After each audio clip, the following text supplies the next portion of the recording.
Sa harap ng lumalalang tensyon sa Indo-Pacific, inilunsad ng Pilipinas ang proyektong Sibat-X, Spear, noong 2025 bilang simbolo ng panibagong lakas at kakayahan sa pagtatanggol ng bansa. Itinuturing itong modernong missile system na dinisenyo para sa mabilis na pagtugon laban sa anumang banta mula sa himpapawid at karagatan.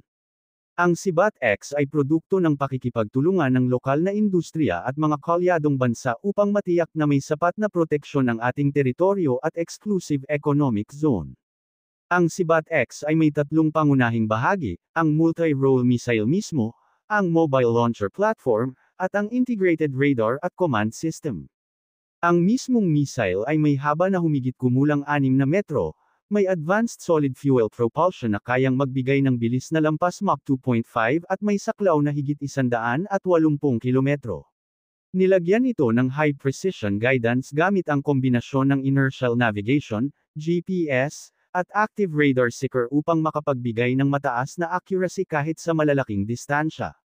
Mayroon din itong warhead na pinahusay para sa iba't ibang target, mula sa surface vessels, low-flying aircraft, hanggang sa coastal installations, na nagbibigay ng flexible strike capability. Ang mobile launcher platform ay ginawa upang madaling mailipat mula Luzon hanggang Mindanao, pati sa mga isla ng West Philippine Sea. Ito ay isang heavy 8 pinarami ng 8 tactical truck na may hydraulic stabilizers para sa mabilis na deployment at kaya nitong maglunsad ng 4 na missile ng sabay. May built-in automatic reload system at maaari ring patakbuhin gamit ang remote control upang mapanatili ang kaligtasan ng crew. Bukod dito, maaaring i-integrate ang launcher sa mga naval vessel ng Philippine Navy, kaya't nagiging multi-domain ang paggamit ng Sibat-X. Para sa kumpletong situational awareness, may kasamang modernong radar at command and control system ang proyekto.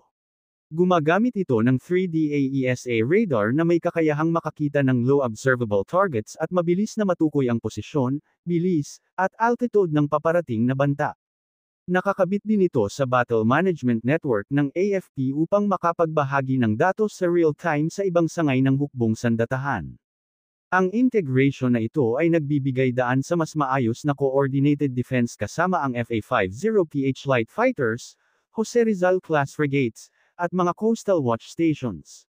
Bukod sa teknikal na aspeto, binibigyang diin din ng Sibat-X ang kahalagahan ng self-reliance.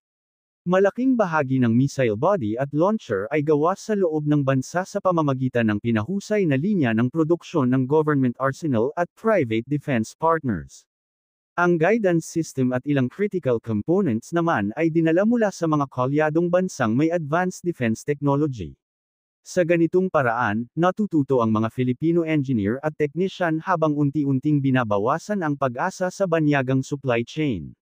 Mula ng unang subukan sa firing range sa Northern Luzon, matagumpay na na-intercept ng Sibat-X ang mga target drone na ginagaya ang mabilis at mababang lipad na eroplano.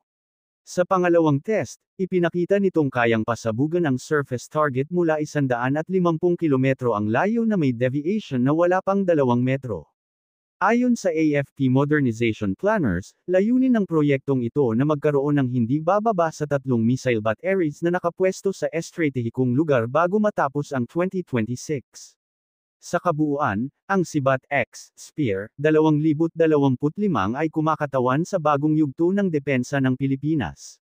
Hindi lamang ito isang sandatang pandigma, kundi patunay ng kakayahan ng bansa na umangkop at mag-upgrade ng sarili nitong teknolohiya sa harap ng modernong banta. Habang patuloy ang pagtutok sa training at maintenance, inaasahang magiging pundasyon ang sistemang ito ng isang mas malawak at mas malakas na missile defense capability na magbibigay ng dagdag na tiwala at kapayapaan para sa sambayanang Pilipino.